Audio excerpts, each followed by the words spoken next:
Hai, Assalamualaikum warahmatullahi wabarakatuh. Untuk perkongsian elektrik pada kali ini, tunggukan selanjutnya selepas ini. Sebelum tu, jangan lupa untuk tekan subscribe, like dan share video-video saya.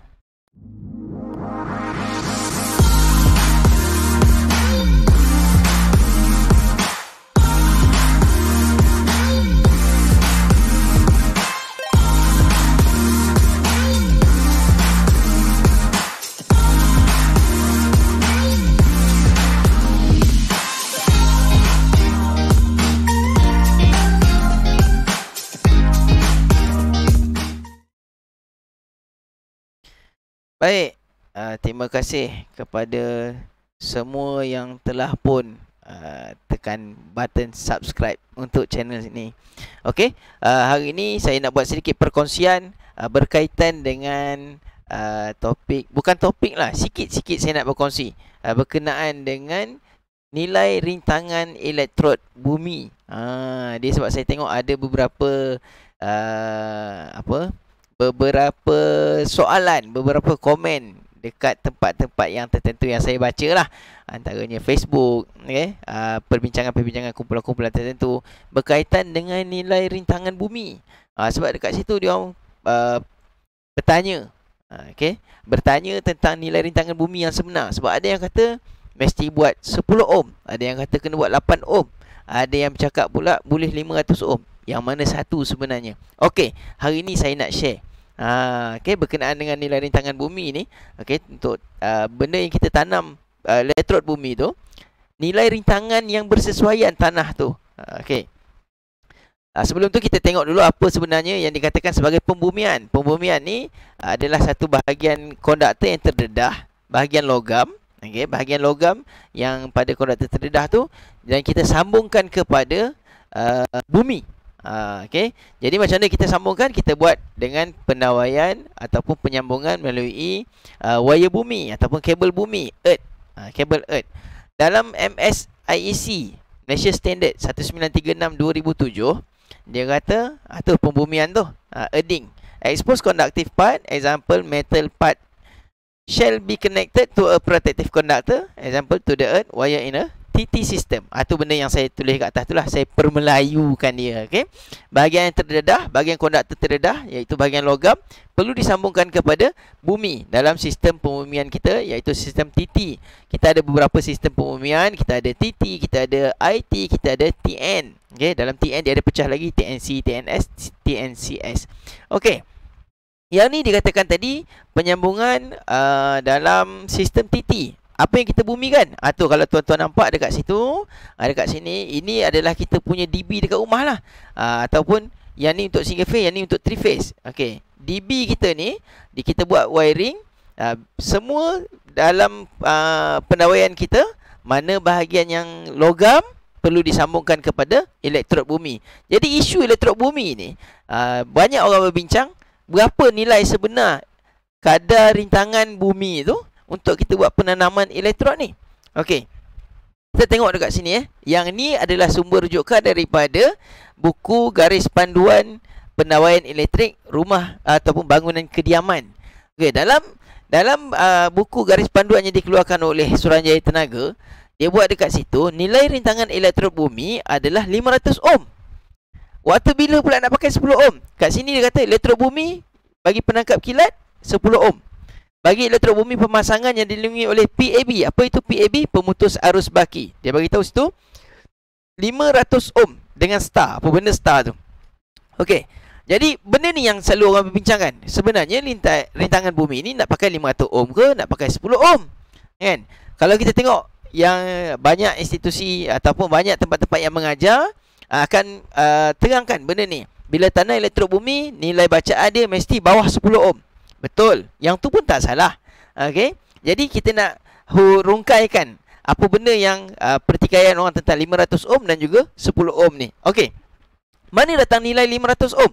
Nilai 500 ohm ni dia datang sebab sini. Dalam Malaysia Standard. Dalam Malaysia Standard, dia cerita tentang nilai 500 ohm.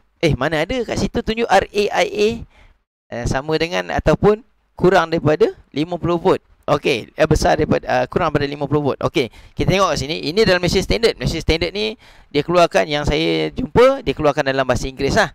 Okay, saya tak jumpa lagi buku Malaysia Standard yang dalam bahasa Melayu setakat ni lah untuk saya lah. Okey, if the condition for automatic disconnection as described in 2.3.1. Apa benda 2.3.1? Yang ni tadi. Kat sini tadi saya ada buat apa? Nota dekat sini ni 2.3.1 earding. Apa maksud earding yang disebut dalam MS 1936 2007? Earding. Ini penyambungan kepada bumi lah. Okey, apa yang terdedah konduktor ataupun logam terdedah perlu disambungkan kepada bumi. Okey, if the condition for automatic disconnection as described in 2.3.1 above cannot be fulfilled, then a local bonding known as supplementary equipotential bonding shall be applied. Okay, this means all accessible exposed conductive parts of fixed equipment shall be connected together and to the protective conductors of all equipment including socket outlet. Supplementary equipotential bonding is effective when the following condition is satisfied. Apa benda ni? Oh, dia guna bahasa bukan bahasa ibunda. Okey. Kat sini dia kata, jika syarat untuk pemotongan automatik seperti yang diterangkan dalam 2.3.1 tidak dapat dipenuhi. Apa benda yang dalam 2.3.1 tu? Dia cerita tentang pembumian. Sepatutnya pembumian tu dapat memotong ataupun memutuskan lintas secara automatik. Okey, tetapi kalau penyambungan yang disediakan tu, pembumian yang disediakan tu tak dapat membuat pemotongan automatik, bagi dalam litar kita kan pakai alat pelindungan electrical safety device kita, iaitu kita ada pemutus arus baki. Jadi kita buat satu sambungan yang kita kata equipotensi tadi. Okey, kita buat sambungan tambahan. Itu earding yang kita buat tu lah. Okey. Dan kita sambung kepada kita punya RCD. Jadi RCD kita tu dia akan trip pada kadaran 50 volt. Itu datangnya nilai 50 volt ni. Okey, RAIA ni adalah nilai rintangan elektrod bumi ataupun rintangan bumi, dan juga arus kepekaan RCD. Okey, bila arus kepekaan didarabkan dengan nilai rintangan bumi, bacaan dia bila mencapai 50 volt, RCD kita akan test. RCD kita akan trip. Okey, RCD akan trip pada kadaran 50 volt. Selalu orang kata, so bacaan rintangan bumi yang sepatutnya berapa ni? Okey, kita tengok apa yang dimaksudkan dengan rintangan bumi tadi tu. Okey, kalau kita tengok mana datang nilai 50 volt? 50 volt ni adalah nilai voltan amat rendah. Dalam Peraturan Elektrik 1994, dalam Peraturan 2 tafsiran, voltan amat rendah artinya voltan yang biasanya tidak melebihi 50 volt arus ulang-alik atau 120 volt arus terus. Sama ada antara konduktor atau antara konduktor dengan bumi. Okey. Jadi dia bagi tahu kat sini, nilai 50 volt tu adalah sebenarnya nilai voltan selamat lah. Voltan amat rendah ni adalah voltan selamat. Maksudnya kalau untuk seketika kena kepada anggota badan ataupun kepada hidupan, benda hidup kita lah, ataupun kepada harta benda. Nilai 50 volt tu dia belum merosakkan ataupun kita ni, tubuh badan kita belum lagi tercedera lah, kiranya macam tu. Bukan kata tak cedera langsung, tapi nilai tu adalah nilai selamat. Tapi jangan dalam satu tempoh yang lama, dia mesti sekejapnya. Jadi 50 volt yang dimaksudkan dekat sini, RAIA kurang atau sama dengan 50 volt. Okey, jadi nilai rintangan bumi didarabkan dengan arus sensitivity. IA ni apa? IA ni kalau kita tengok kat sini, diberi kat sini, IA adalah ni dekat sini IA dinyatakan sebagai is the operating current in amperes. Operating current ni apa? Of the protective device. Delta N kita tu. Dekat RCD kita ada nilai sensitivity. Nilai itu bila didarabkan dengan nilai rintangan bumi kita, maka kalau nilai itu kita dapat bacaan dia lebih daripada 50 volt, so maksudnya rintangan itu tidak sesuai, ataupun elektrod tu tidak sesuai ditanam di situ, ataupun kaedah lain adalah kita buat penambahan elektrod untuk mendapatkan nilai rintangan yang lebih baik. Okey. Ni sambungan dia tadi. Okey.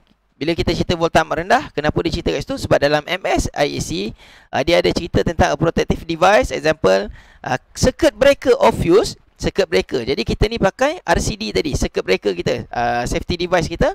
Jadi bila dia kata a protective device, example circuit breaker or fuse is required to automatically disconnect the supply to the circuit. Jadi dia kata kat sini, untuk memutuskan barang peralatan keselamatan kita tadi, keselamatan pelindungan tadi, dia mesti diputuskan dalam keadaan seketika, iaitu bila mencapai 50 volt. Ni kat sini ada kan, ayat kat sini kan. Okay, exceeding 50 volt AC. Okay, tapi dia tak bolehlah terlalu lama. Kalau lama, dia akan menyebabkan kita punya kecederaan juga ataupun kerosakan kepada barang. RCD itu memang telah direka ataupun dibuat dengan keadaan adanya IDMT dia sendiri. Dia tidak boleh melebihi daripada 5 second. Kat sini dia kata, in this regard, the disconnection time of the protective device shall not exceed 5 second. Dia tak boleh lebih daripada 5 second. Sebab tu kita pasang RCD, kita ada buat test kita. RCD ataupun RCCB tester yang kita guna pakai. Okay, alat kita adalah RCCB ataupun RCD tester untuk kita menguji RCD kita boleh trip dengan keadaran berapa milisecond untuk dia punya arus sensitivity. Okay, jadi bila kita pasang RCD, kita tahu dah dia punya kepekaan dan kita kena tahu dia punya masa yang diambil untuk dia trip. Okay, ini cerita bila kita pasang RCD. Okay, jadi bila orang persoalkan, yang mana satu kena pakai, nilai 10 ohm ke, nilai 8 ohm ke, bawah daripada 5 ohm ke, ataupun boleh baca dengan 500 ohm. Oh ya ke, 500 ohm boleh nilai rintangan bumi. Kalau kita baca garis panduan, tadilah garis panduan yang dikeluarkan oleh Suruhanjaya Tenaga, dia menyatakan kat situ 500 ohm dan juga 10 ohm. 10 ohm untuk elektrod bumi, perangkap kilat. Kemudian kalau yang menggunakan peranti arus baki, kena faham tu. Yang menggunakan peranti arus baki, dia boleh pergi sehingga 500 ohm. Mana datang 500 ohm? Dia boleh jadi macam ni. Okey, dekat sini kita tengok kalau barang kita ni, ni RCD kita lah. RCD kita akan ada ni I delta N, dia punya arus sensitivity. Okey, nilai dia biasanya 100 mA/ ataupun kita juga sebut sebagai 0.1 ampere. Kita ada berapa jenis kepekaan? Kita ada yang 100 mA, kita ada yang 30 mA, kita ada yang 10 mA. Saya akan bagi contoh macam mana kita mengira nilai rintangan bumi yang boleh untuk RCD ni beroperasi ataupun dia boleh trip pada kadaran berapa. Sebab kita dah tahu tadi nilai voltan yang dia ni akan beroperasi adalah 50 volt. Okay, 50 volt adalah kadar dia trip. Dia trip pada kadar 50 volt. Ni formula yang tadi IARA tu saya gantikan dengan IERE. Okey, voltan selamat tadi VE IERE sama je, VA IARA. Okey, 50 volt sama dengan 100 mA darab dengan rintangan bumi, resistant earth. Okey, saya menggantikan E kat situ sebab nak bagi nampak earth tu, resistant earth. Okey, bukan bermaksud 50 volt tu adalah 50 volt tu voltan bumi, bukan.